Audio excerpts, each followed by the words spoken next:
Assalamualaikum warahmatullahi wabarakatuh. Hadirin yang berbahagia, selamat datang di KUL 30, kuliah gratis 30 menit. Marilah kita sambut narasumber kita, Dr. Muhammad Adri. Halo, selamat pagi semuanya. Assalamualaikum warahmatullahi wabarakatuh. Selamat datang Bu Widiriani dan Ibu Susanda Febriani. Kita menunggu kehadiran teman-teman yang lain. Pada pagi hari ini, saya Muhammad Adri akan memberikan hal-hal utama yang berkaitan dengan bagaimana strategi kita dalam menyelenggarakan proses pendidikan pada era new normal pasca pandemik COVID-19. Hadirin yang berbahagia, perkenalkan pada kesempatan ini, saya Muhammad Adri. Hingga saat ini saya selalu still learning on education and technology. Saya pribadi hingga saat ini sudah memiliki Bapak Ibu ini profil singkat yang bisa saya paparkan, yang akan menjadi panduan bagi Bapak dan Ibu yang berkaitan dengan bagaimana proses penyelenggaraan dan pengembangan pendidikan pada masa yang akan datang yang perlu untuk kita siasati dan kita lakukan.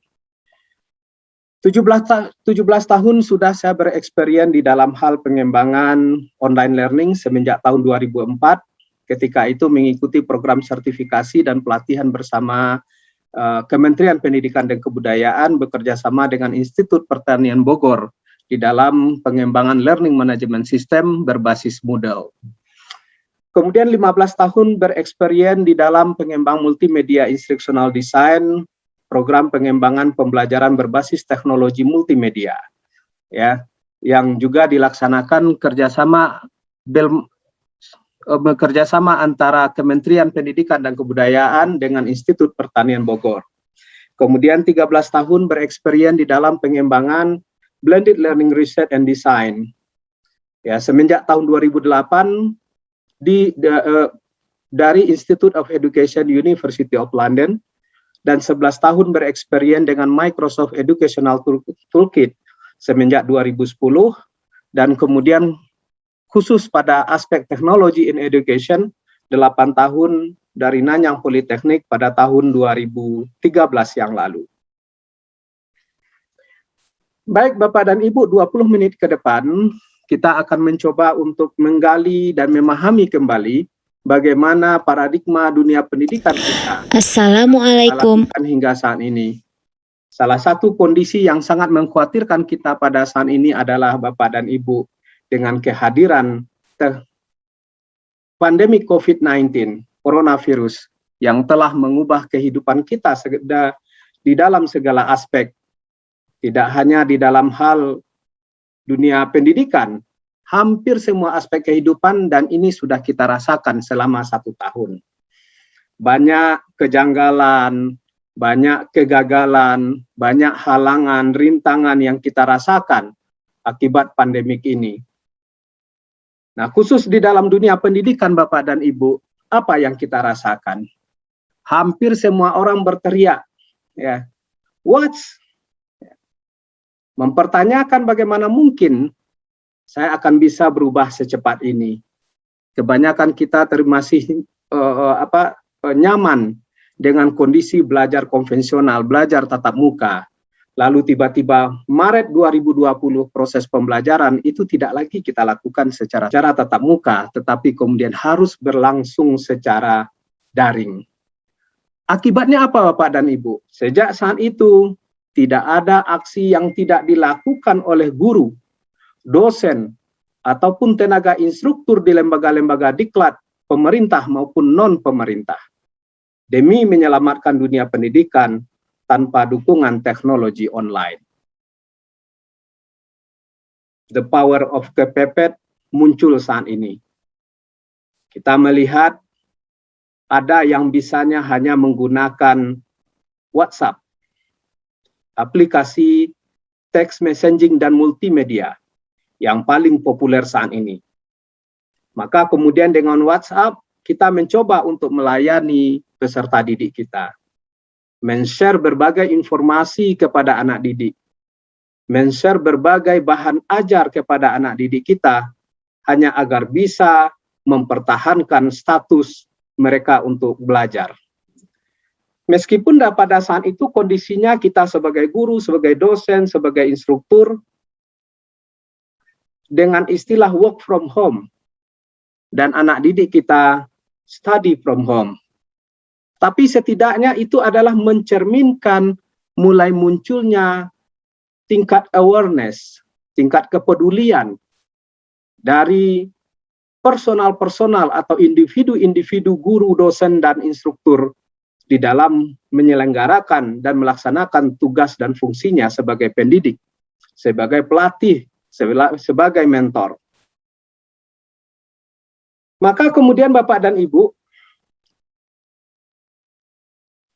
seiring dengan berjalannya waktu, maka kemudian banyak pelatihan-pelatihan online, webinar-webinar online diselenggarakan oleh baik lembaga-lembaga pemerintah maupun lembaga-lembaga non-pemerintah, baik lembaga-lembaga profit maupun non-profit, dalam rangka untuk menggenjot kemampuan tenaga pendidik kita agar proses pendidikan kita tidak lagi stagnan hanya bergantung kepada satu perangkat ini, yaitu aplikasi WhatsApp. Maka kemudian sentuhan demi sentuhan diberikan.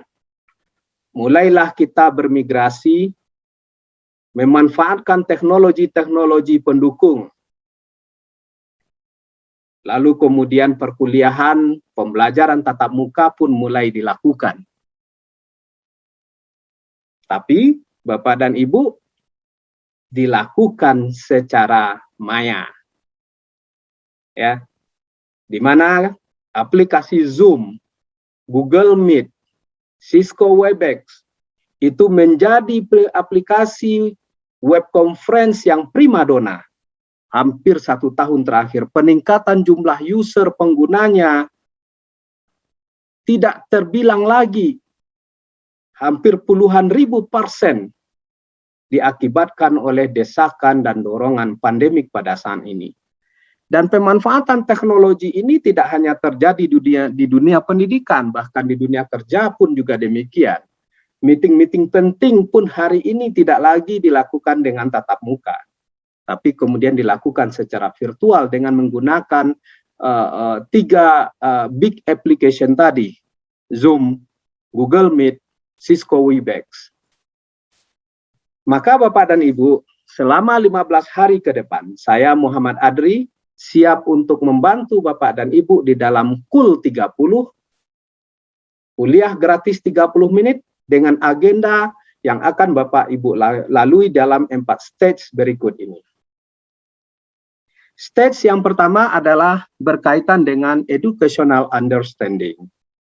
Nah, pada kesempatan ini Bapak dan Ibu, kita akan berbicara berbagai landasan theoretical foundation dari proses pendidikan. Baik dari sisi aspek kajian teori behavioris, kognitivis, maupun konstruktivis. Bahkan pada hari ini dengan teori-teori connection di mana ilmu pengetahuan berserakan di dunia maya pada saat ini, maka kemudian pola belajar pun berubah. Maka pada stage 1 ini kita mencoba memberikan pemahaman bahwa siap tidak siap, rela tidak rela, sebagai pendidik kita harus siap untuk berubah. Berubah menghadapi tantangan, teknologi, perilaku dan sikap anak didik kita. Ingat Bapak Ibu, anak didik kita hari ini adalah generasi Z, generasi yang tumbuh dan besar di dalam lingkungan teknologi. Kita lebih mengenal mereka sebagai teknologi natif, sementara kita generasi sebelumnya. Kita adalah teknologi imigran yang berusaha untuk memahami dan hidup di dalam lingkungan teknologi hari ini, lalu menerjemahkannya ke dalam kebutuhan dunia pendidikan dan menjalankan profesi kita sebagai pendidik. Lalu kemudian bagaimana supaya tujuan pendidikan yang kita definisikan itu tercapai dengan dukungan teknologi agar bisa diterima oleh anak didik kita yang ada hari ini? Maka kita masuk kepada stage yang kedua. yaitu how to become an instructional designer. Bagaimana Bapak dan Ibu? Pada stage yang kedua ini saya akan mencoba membantu, mendampingi Bapak dan Ibu untuk menjadi seorang instructional designer. Sehingga Bapak dan Ibu dalam merencanakan, dalam merancang, dalam menyusun dan mengembangkan perangkat pembelajaran Bapak dan Ibu masing-masing, itu sesuai dengan konteks dan konten, serta lingkungan tempat Bapak Ibu akan mengajarkannya. Walaupun nanti lingkungannya secara harfiah mungkin adalah online teknologi, lingkungan belajar online. Tapi environment lingkungan yang kita maksud ini adalah lingkungan di mana Bapak Ibu berhadapan dengan masyarakat, berhadapan dengan anak didik kita. Tidak akan sama Bapak dan Ibu lingkungan pembelajaran antara mahasiswa, anak didik di Kota Padang dengan mereka yang ada di Jawa, di Jakarta, dan lain sebagainya. Maka bagaimana kemudian kita bisa mendesain proses pembelajaran online berdasarkan experience Bapak dan Ibu di dalam proses pengembangan pembelajaran tersebut. Lalu kemudian baru kita lanjut kepada stage yang ketiga, yaitu content production. Pada stage yang ketiga ini Bapak dan Ibu, saya akan mencoba membimbing Bapak dan Ibu, mengarahkan Bapak dan Ibu bagaimana kemudian bisa dan mampu mengembangkan konten-konten pembelajaran yang intuitif, yang inovatif, dan yang kreatif, sehingga mampu menggali desire to learn dari anak didik kita, sehingga mampu menghadirkan suasana belajar yang lebih kondusif, harmonis, dengan atmosfer akademik terbaik dengan kondisi saat ini. Maka di dalam proses content production ini Bapak dan Ibu, setidaknya nanti kita akan melihat ada 3 komponen utama yang akan coba kita kembangkan. Yang pertama adalah bagaimana mengembangkan modul pembelajaran dengan cepat, tepat, dan mudah untuk dipahami oleh anak didik. Mengajar di kelas Bapak dan Ibu dengan bermodalkan 10-15 slide presentasi, itu bisa kita jalankan untuk jangka waktu 2-3 jam pembelajaran. Tetapi menyusun modul pembelajaran untuk 2-3 jam pembelajaran itu bukanlah pekerjaan mudah. Menghubungkan kerangka berpikir dengan kemampuan typing, dengan kemampuan untuk menuangkannya menjadi tulisan, itu adalah kesulitan yang pada umumnya dihadapi oleh tenaga pendidik, baik guru, dosen maupun instruktur. Sehingga hari ini Bapak dan Ibu masih tetap kita mendengarkan ya jargon-jargon yang dikemukakan oleh dosen-dosen senior kita, oleh guru-guru senior kita. Sebaik-baik pembelajaran online masih tetap lebih baik tatap muka. Ya. Benar Bapak dan Ibu bahwa tatap muka itu jauh lebih baik, tapi tatap muka ini akan jauh lebih sempurna kalau kemudian kita dukung dengan dukungan teknologi. Material ajar udah kita persiapkan terlebih dahulu secara online, bisa diakses oleh anak didik kita kapanpun, dan jika kondisi new normal ini sudah memungkinkan bagi kita untuk menyelenggarakan proses pembelajaran dalam bentuk tatap muka, maka proses pembelajaran tatap muka ini akan menjadi jauh lebih berkualitas, jauh lebih sempurna. Karena anak didik kita ketika masuk ke dalam kelas, mereka sudah memiliki bekal pengetahuan. Mereka memiliki pure knowledge. Mereka tidak masuk lagi ke dalam kelas dengan kepala kosong, dengan tanpa persiapan, dengan tanpa pemahaman. Karena berbagai aktivitas sebelum masuk ke kelas, pada session online itu bisa kita jadikan untuk men-trigger mereka agar mengakses, membaca, mempelajari, dan memahami materi pembelajaran terlebih dahulu. Maka kemudian Bapak dan Ibu, hadirin yang berbahagia, pada saat tatap muka, maka kemudian kita menyempurnakan proses knowledge construction yang dilakukan oleh anak didik kita, oleh siswa kita, oleh mahasiswa kita, oleh para peserta diklat kita. Nah, inilah sebenarnya Bapak dan Ibu pada stage yang ketiga. Bagaimana kita kemudian bisa mengembangkan modul dengan cepat dan tepat dan mudah untuk dipahami oleh para siswa kita. Yang kedua adalah Bapak dan Ibu, bagaimana kemudian kita bisa mengembangkan konten-konten presentasi dengan dukungan multimedia. Nah, biasanya Bapak dan Ibu, kalau di dalam kelas dengan slide presentasi yang ada, lalu kemudian kita bisa menjelaskannya secara langsung. Tapi di dalam lingkungan belajar online tidak bisa seperti itu.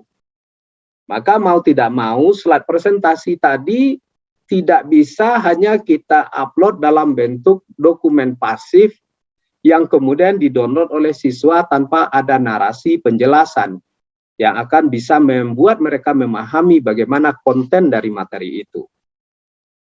Maka di dalam content production, kita akan mencoba untuk mengembangkan apa yang disebut dengan video lecture. Yang ketiga adalah pengembangan video development.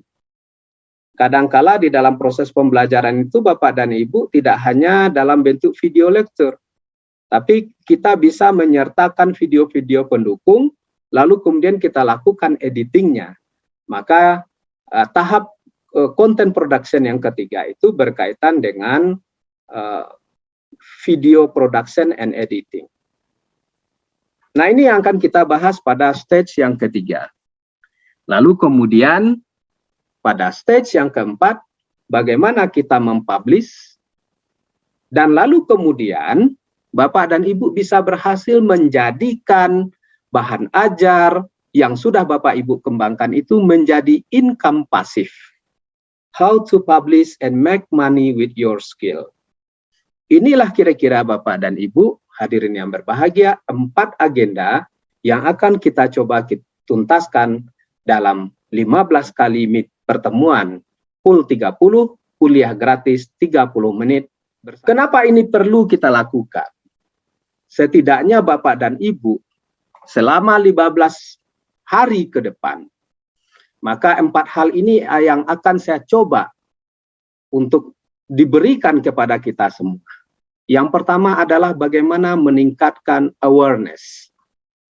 Yang kedua, meningkatkan rasa interest, ketertarikan Bapak dan Ibu. Sehingga kemudian dari awareness, kepedulian, lalu kemudian Bapak dan Ibu tertarik, lalu kemudian desire, ingin, dan pada akhirnya melakukan tindakan, action.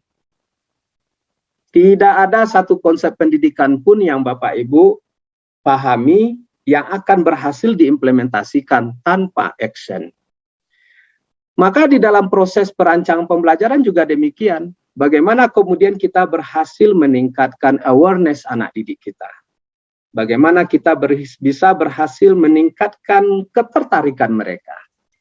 Bagaimana kita bisa berhasil meningkatkan keinginan mereka, desire. Dan pada akhirnya melahirkan kesadaran pada diri anak didik kita untuk mereka bisa belajar secara mandiri. Action to learning. Nah, AIDA model ini adalah salah satu model yang banyak diterima orang di berbagai sektor, tidak hanya sektor pendidikan. Maka Bapak dan Ibu, untuk menjadi seorang online instructional designer, Bapak dan Ibu akan saya arahkan kepada 4 hal ini. Pertama, bagaimana kita bisa memahami salah satu teknologi yang bisa kita gunakan untuk delivery konten kepada anak didik yang kita sebut dengan learning management system. Lalu yang kedua adalah berkaitan dengan modul atau content development. Yang ketiga adalah lecture video production. Dan yang keempat adalah video editing.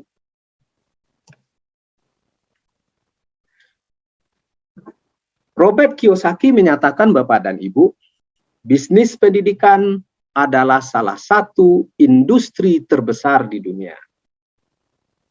Tapi tidak banyak di antara pelaku dunia pendidikan itu menyadarinya sebagai bisnis. Betul nggak, Bapak dan Ibu? Saya sebagai dosen, Bapak Ibu sebagai guru, teman-teman yang menjadi instruktur, sebagai pelatih, sebagai mentor, kebanyakan kita hadir di sekolah, kebanyakan kita hadir di kampus, kebanyakan kita hadir di lembaga diklat adalah dalam rangka untuk memenuhi tugas semata. Kenapa? Karena lembaga yang kita ikuti sudah memiliki proses bisnis yang mapan, yang matang, sehingga kita hanya menjadi salah satu subjek pelaku di dalamnya. Maka kemudian kita tidak menyadari bahwa sesungguhnya ini merupakan my own business. Kenapa tidak aktivitas rutin yang saya lakukan ini kemudian justru bisa mensupport income generate bagi saya? Saya akan memperlihatkan Bapak dan Ibu beberapa fakta pada saat ini. Barangkali 4 gambar yang saya perlihatkan ini, Bapak dan Ibu. Gambar pertama pasti kita tahu semua. Hari ini jutaan pelajar Indonesia bergabung di dalam bimbel online yang bernama Ruang Guru. Tidak pernah terpikirkan oleh kita bahwa pada akhirnya, pada saat pandemik ini, kehadiran kita sebagai guru digantikan oleh Ruang Guru.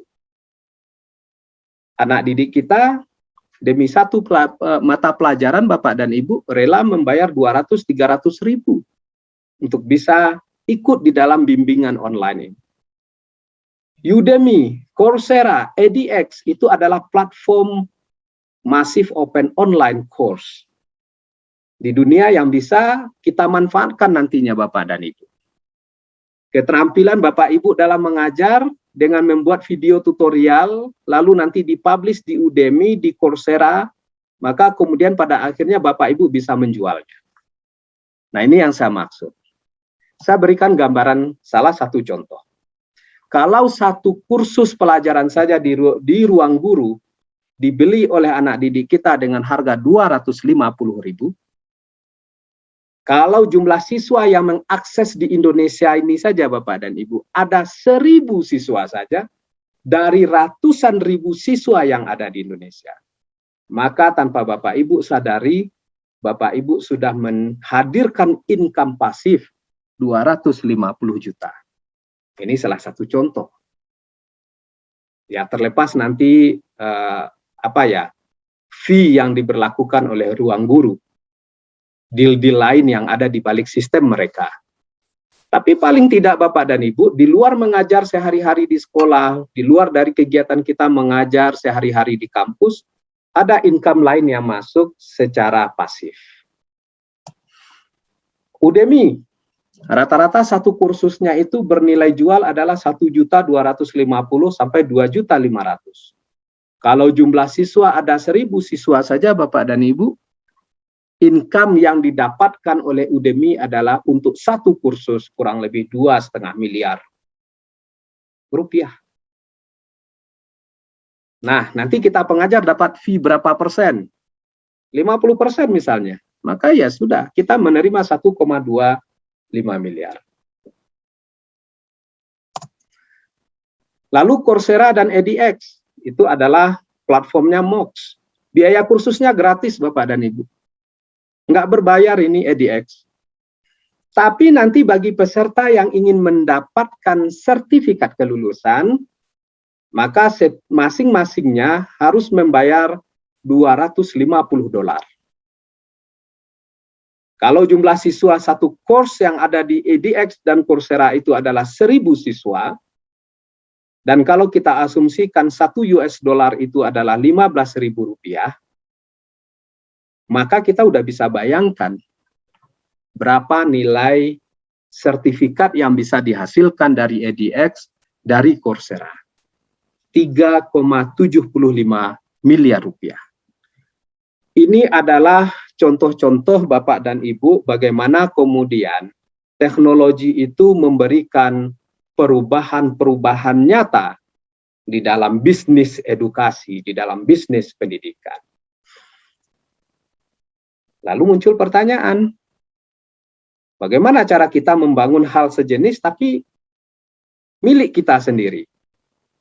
Building your own. Bapak dan Ibu, tidak ada yang tidak mungkin. Seorang guru yang gaptek, Bapak dan Ibu, teman saya, kebetulan sama-sama ikut training dahulunya di kementerian, dia mengembangkan hanya satu produk, yaitu template slide presentasi, dan itu dia sudah lakukan, kalau saya hitung terakhir dulu kami bertemu 2015. Dan hari ini 2021, 6 tahun berlalu, dia menjalankan bisnis itu, dari harga 25.000 terus dan hari ini saya melihat dia menjualnya dengan harga 199.000 untuk satu bundling ya, bundle, satu paket template PowerPoint pembelajaran semua mata pelajaran. Itu dia jual hanya dengan harga 199.000. Dan hari ini sistem yang dia kembangkan itu sudah diakses hampir oleh 2.400 orang. Coba bayangkan Bapak dan Ibu, hanya dari template PowerPoint. Jadi nothing impossible, tidak ada yang tidak mungkin. Nah, oleh sebab itu Bapak dan Ibu, senantiasalah bersama program ini, Cool 30 Menit, 15 seri kuliah gratis ini akan menghantarkan Anda untuk mewujudkannya. Terima kasih, saya Muhammad Adri, sampai ketemu besok pagi jam 7 pagi. Wassalamualaikum warahmatullahi wabarakatuh. Besok pagi kita lanjutkan dengan seri yang kedua. Saya akan memaparkan kurikulum yang akan Bapak Ibu ikutin selama 14 hari ke depan. Terima kasih. Wassalamualaikum warahmatullahi wabarakatuh. Alhamdulillahirabbil alamin.